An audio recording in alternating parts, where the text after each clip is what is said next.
Olá pessoal, bom dia, tudo bem com vocês? Meu nome é Maísa Moraes, sejam bem-vindos ao meu canal.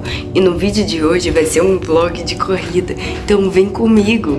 Bom gente, hoje eu acordei 4h30, me arrumei, tomei meu café como vocês viram aí, passei protetor, adiantei, está chovendo. Eu vou sair de casa agora, vou encontrar o resto das meninas pra gente poder fazer a corrida, então vem comigo.